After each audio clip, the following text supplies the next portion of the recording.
Hey everybody, welcome back to the GEMS podcast. I'm joined today by Katherine West. She's going to tell us a little bit about herself and about the class that she's teaching at FDIC in April.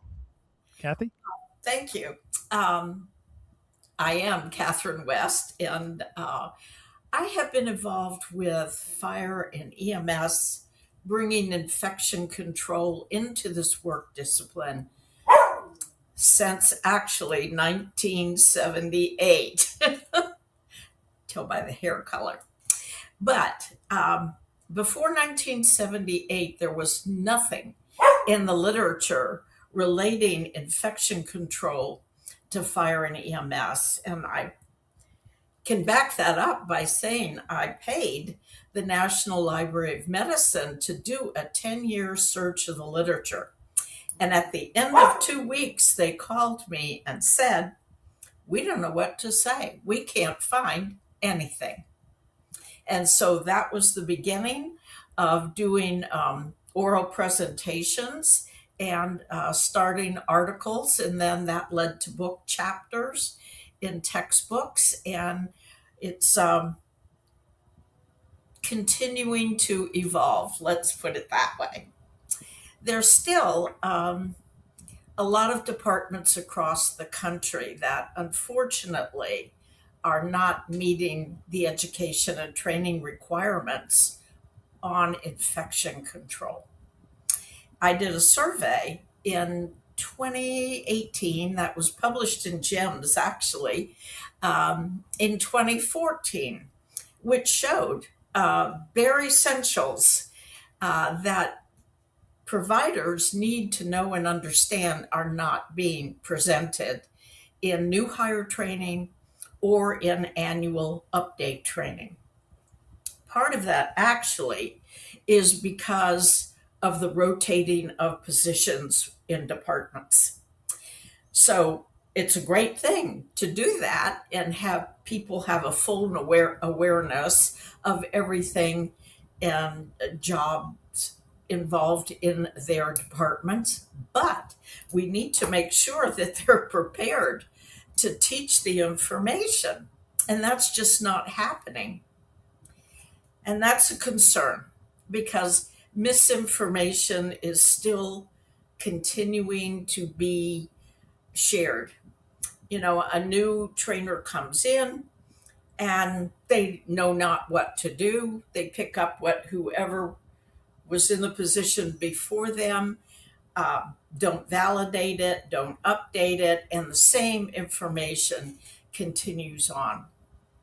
And that's unfortunate for the members of our department because the more we understand the diseases, the more comfortable we can be in providing care to the patients in our communities.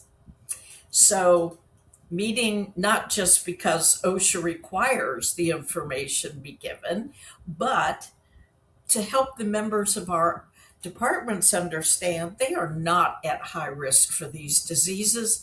They never have been. And we have tons of data over the years that supports that.